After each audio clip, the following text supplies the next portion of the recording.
नमस्कार, जय हिंद साथियों। यूजीसी नेट जून 2025। जिन छात्रों ने दिसंबर 2024 का एग्जाम दिया है तो उन्हें बहुत अच्छी तरीके से पता है इस बार क्या परिवर्तन किया गया है और आपको तैयारी किस तरीके से करनी है, क्या पढ़ना है, क्या छोड़ना है और प्रश्न कहां से सबसे ज्यादा पूछे जा रहे हैं। जब हम किसी भी परीक्षा की बात करते हैं तो उसमें 2 4 5 साल में परिवर्तन किया जाता है, प्रश्न पूछने के तरीके भी बदले जाते हैं। अगर हम वर्तमान समय की बात करें तो वर्तमान समय में कथन और कारण वाले प्रश्न हमें देखने के लिए नहीं मिल रहे हैं नेट की परीक्षा। और ये पिछले एग्जाम से ही ये परिवर्तन किया गया था। जून 2024 में भी कथन कारण वाला एक भी प्रश्न देखने को नहीं मिला और दिसंबर 2024 की परीक्षा में भी कथन और कारण वाला प्रश्न एक भी देखने के लिए नहीं मिला। और हम बात करते हैं इस बार की, तो मौर्य काल से केवल एक प्रश्न कनेक्ट किया गया था और गुप्त काल से भी केवल एक प्रश्न कनेक्ट किया गया था। बाकी हमें जो ये बड़े बड़े जो टॉपिक थे यहां से हमें देखने के लिए कुछ नहीं मिला। अगर हम मध्यकाल की बात करते हैं तो मध्यकाल से जब मुगल साम्राज्य की बात की जाती है तो 2 3 प्रश्न ही केवल कनेक्ट किए गए हैं, बाकी प्रश्न यहां से भी कनेक्ट नहीं किए गए हैं। और गांधी युग की बात करते हैं तो गांधी युग में तो इस समय एक अकाल सा ही आ गया, क्योंकि वहां से तो हमें देखने के लिए कुछ भी नहीं मिला। केवल 1 2 प्रश्नों को छोड़ दिया जाए तो वो भी केवल कनेक्ट किए गए थे, बाकी सिंपल कोई भी प्रश्न हमें देखने के लिए नहीं मिला। तो इस पेपर को देखते हुए अगर आप जून 2025 की तैयारी कर रहे हैं इतिहास से, तो आपको आगे की रणनीति क्या बनानी है और आपको क्या पढ़ना है, कैसे पढ़ना है, तो उसी पर आज हम चर्चा करेंगे। और ज्यादा समय चर्चा नहीं करेंगे, कम समय में आपके लिए सारी जो महत्वपूर्ण चीजें हैं उन्हें हम क्लियर कर लेंगे और उन्हें आप समझ लेंगे। जी हाँ, हम बात करते हैं हमारे पास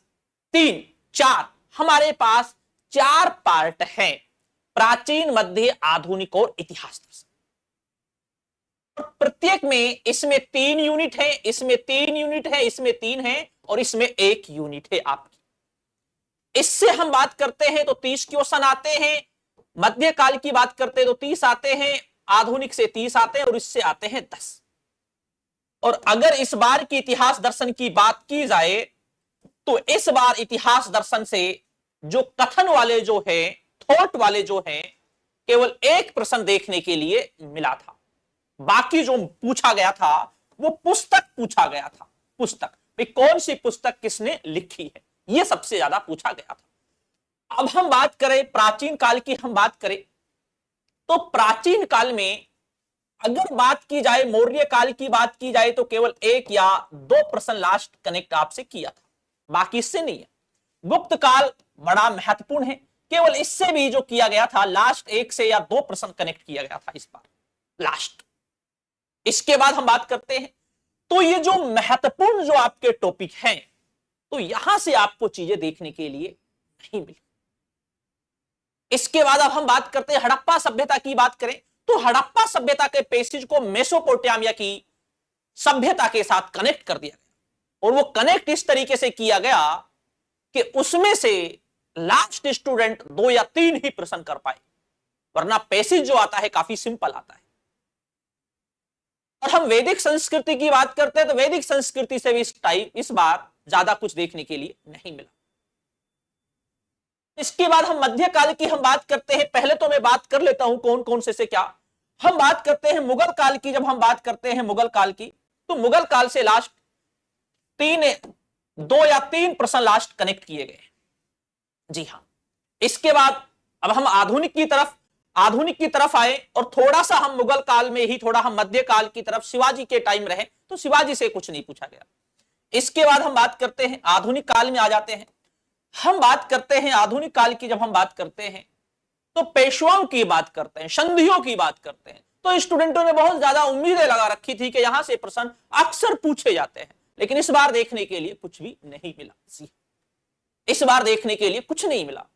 इसके बाद अब हम बात करते हैं इतिहास दर्शन में केवल पुस्तकें आई हैं आपके पास, वो कथन थोट वाले नहीं पूछे गए कि ये कथन किसका है। जी हाँ, तो ऐसे प्रश्न नहीं पूछे गए। जैसे सिंपल आ जाता था इतिहास विज्ञान है कम ना अधिक जेबी ब्यूरी, बहुत प्रश्न रिपीट किया जाता था, पिछले परीक्षा में भी किया गया था, तो ऐसे थोट हमें देखने के लिए नहीं मिले। जी हाँ, और जो हम साबल्टरस इतिहासकार, मार्क्सवादी इतिहासकार, राष्ट्रवादी इतिहासकार कौन है कौन नहीं है, तो ऐसे प्रश्न भी हमें देखने के लिए नहीं मिले, केवल पुस्तकें मिलती हैं। और पुस्तकें इतनी हैं, ये काफी पुस्तक जो थी ये विदेशी इतिहासकारों की सबसे ज्यादा पुस्तक इतिहास दर्शन में पूछी गई थी, और बहुत सी पुस्तकों का स्टूडेंट को नहीं मालूम था, क्योंकि इतिहास दर्शन बहुत लंबा है देखा जाए तो। ठीक है, इसके बाद अब हम दो चीजों पे हम बात करते, तीन चीजों पर हम सबसे पहले बात करते हैं। जी हाँ, पहली बात तो मैं सभी स्टूडेंटों से यह कहना चाहता हूं, अगर आपको लग रहा है कि आप कोई एक एमसीक्यू पीवाईक्यू क्वेश्चन की आप किताब पढ़कर आप नेट कर सकते हैं,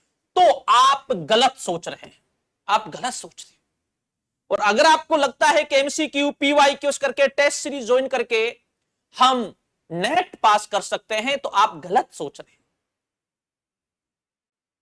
इतना बता देना चाहता हूं, एमसीक्यू पीवाईक्यू टेस्ट सीरीज सारी चीजें आप पढ़िए, ज्वाइन कीजिए, लेकिन कंटेंट कंटेंट कंटेंट, किताब पढ़िए किताब पढ़िए किताब पढ़िए। पहले आप किताब पढ़िए, उसके बाद आप सारी चीजें देखिए। पहले किताब पढ़नी आपके लिए बेहद जरूरी है। और अगली बात, जिन टॉपिकों को हम सिंपल मान के चलते थे, आजकल उन टॉपिकों से भी अच्छे प्रश्न पूछे जा रहे हैं। तो अब आप ये नहीं कह सकते कि ये टॉपिक सिंपल है, ये हार्ड है। तो अब आपको इस चीज पर आपको ध्यान रखना पड़ेगा कि प्रश्न आपसे कहीं से भी पूछा जा सकता है, प्रश्न आपसे कहीं से भी पूछा जा सकता है। आपको टोटल ही अब पढ़ना पड़ेगा। पहले स्टूडेंट हड़प्पा सभ्यता, वैदिक संस्कृति, मौर्य काल, गुप्त काल, प्राचीन में मुख्य पढ़ लिए, आधुनिक में सल्तनत और मुगल काल पढ़ लिए, और इसके बाद मध्यकाल में मुगल और सल्तनत पढ़ लिए, और आधुनिक में गांधी युग 1857 की क्रांति और क्षेत्रीय राज्य पढ़ लिए, तो काम चल जाता था। लेकिन अब ऐसा नहीं होगा। अब आपसे घटनाएं पूछी जा रही है क्रम अनुसार, अब आपसे क्रम अनुसार घटनाएं पूछी जा रही है। इस बार राजस्थान के हमें 2-3 प्रश्न देखने के लिए मिले स्टूडेंट्स को, क्योंकि राजस्थान के सिसोदिया राठौड़ वंश पूछ रखा था, सुमेलित कौन सा है, कौन सा सुमेलित नहीं है। और ये सुमेलित वाले जो प्रश्न हैं, इस बार सबसे ज्यादा ये पूछे गए हैं। एक ही पंक्ति में बुक्स राइटर का नाम दे रखा है कि यह कथन सही है, ये सुमेलित है या नहीं है। जी हां, तो इस तरीके के प्रश्न बहुत ज्यादा देखने के लिए मिले हैं। तो अब आपको क्या करना है, अच्छी आपको पुस्तकें पढ़नी है, आपको सारे टॉपिकों पर ध्यान देना है। यह नहीं है केवल आपने सल्तनत काल पर, मुगल काल पर ध्यान दे लिया। जो क्षेत्रीय है, मारवाड़ है, सिसोदिया है, जो दूसरे हैं, इनको भी थोड़ा थोड़ा आपको देखना है। और बुक्स आपको अच्छी पढ़नी है, भाई बुक्स बहुत अच्छी पढ़नी है। बुक्स तो आपको पढ़नी ही है, चाहे कोचिंग ज्वाइन करो, आप कुछ भी करो, मैं हमेशा बोलता हूं बुक्स पढ़नी है आपको। अब आपको कौन कौन सी बुक पढ़नी है, हम जब बात करते हैं प्राचीन काल की, जब हम बात करते हैं तो प्राचीन काल की आपको कौन सी पुस्तक पढ़नी है। तो प्राचीन काल की आपको वर्तमान की दृष्टि से अगर आप पुस्तक पढ़ रहे हैं तो एनसीईआरटी की आप पढ़ सकते हैं, कोई दिक्कत नहीं, आपका बेस बड़ा अच्छा, एनसीईआरटी से भी कनेक्ट किए जाते हैं प्रश्न। इसके बाद हम बात करते हैं, इसके बाद हम बात करते हैं तो आपको जो पुस्तक आप पढ़ें, तो केसी श्रीवास्तव की, केसी श्रीवास्तव की जो बुक्स है, कुछ टॉपिक आप इसमें से देख सकते हैं। सौरभ चौबे की आप बुक ले सकते हैं, सौरभ चौबे की बुक ले सकते हैं आप। सौरभ चौबे की पुस्तक बड़ी प्यारी पुस्तक है, छोटी है, बड़ी अच्छी पुस्तक है, ठीक है ना। तो ये प्राचीन काल की, इनमें इन चीजों को आप एक बार जरूर देखें। और जो जिन छात्रों के पास समय कम है, और जिन छात्रों के पास समय कम है, जिनके पास ज्यादा है, तो उसके लिए मैंने पहले ही नेट और असिस्टेंट प्रोफेसर के लिए मैंने बता रखा था कि कौन सी पुस्तक आपको पढ़नी है, कौन सी नहीं पढ़नी है। तो वो आप देख सकते हैं, आपको वो पुस्तक, वो आपको वीडियो मिल जाएगा, मेरे चैनल पर ही आपको मिल जाएगा, वीडियो में मिल जाएगा, ठीक है। अगला है, हम बात करते हैं मध्यकाल की, हम बात करते हैं तो मध्यकाल की जो बुक्स है, अगर हम इसकी बात करें तो एलपी शर्मा की जो पुस्तक है बड़ी प्यारी पुस्तक है। और हम बात करते हैं एल श्रीवास्तव की भी पुस्तक बड़ी प्यारी पुस्तक है, बहुत अच्छी पुस्तक है।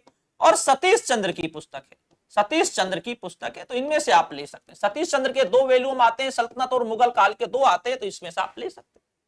लेकिन थोड़ा समय कम है तो आप इसको चुन सकते हैं, क्योंकि ये एक ही वॉल्यूम आता है इसका, लेकिन बड़ी अच्छी है एलपी शर्मा की। इसके बाद हम आधुनिक की हम बात करते हैं, तो आधुनिक की आपको ज्यादा पुस्तक लेने की आवश्यकता नहीं है। आधुनिक में आपको ज्यादा आवश्यकता नहीं है, क्योंकि इसका आपका एक पुस्तक से भी काम चल सकता है, बीएल ग्रोवर से आप काम चल सकता है आपका, या आप एक स्पेक्ट्रम की ले सकते हैं। अगर आपको थोड़ी ज्यादा जिज्ञासा है जानने की तो आप स्पेक्ट्रम की ले सकते हैं आप, तो ये पुस्तक आप ले सकते हैं। इनमें से आप एक एक पुस्तक सिलेक्ट कर लीजिए। इसके बाद अगर हम बात करते हैं, अगर हम इतिहास दर्शन की बात करते हैं, इतिहास दर्शन की जब हम बात करते हैं तो इसके लिए क्या करना है आपको, इसमें 2-3 चीजें हैं।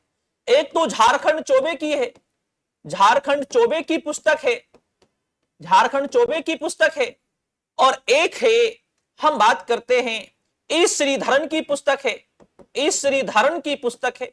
तो ये पुस्तक अगर आप कॉलेज लेक्चर की तैयारी कर रहे हैं तो आपको ये पुस्तक इतिहास दर्शन की पढ़नी पड़ेगी, बड़ी महत्वपूर्ण पुस्तक है, तो आपको ये पढ़नी ही पड़ेगी पुस्तक अगर आप कॉलेज लेक्चर की तैयारी कर रहे हैं। और अगर आप केवल नेट की तैयारी कर रहे हैं तो इसके नोट्स, बड़े शॉर्ट्स नोट्स हैं, वो हमारे पास हैं, तो आप वो भी ले सकते हैं। आप शॉर्ट्स नोट्स हैं वो आपको मिल जाएंगे।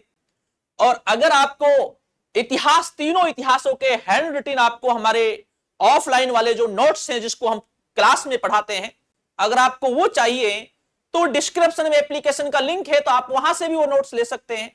और नीचे कॉन्टेक्ट नंबर दे रखे हैं मेरे, तो वहां से भी आप ये नोट्स ले सकते हैं, आपको वहां पर भी अवेलेबल हो जाएंगे। लेकिन आप अच्छी चीज पढ़िए, और मैं तो कहता हूं हो सके तो आप पुस्तक पढ़ने की आप कोशिश जरूर कीजिए, क्योंकि अगर आपका सब्जेक्ट आपका मजबूत हो गया तो आपका नेट के साथ साथ आपके लिए असिस्टेंट प्रोफेसर के लिए भी ये बहुत अच्छा आपके लिए रहेगा। तो अच्छी तरीके से आप तैयारी कीजिए, जैसा पैटर्न बदल रहा है तो उसी हिसाब से अब आपको आगे पढ़ना पड़ेगा।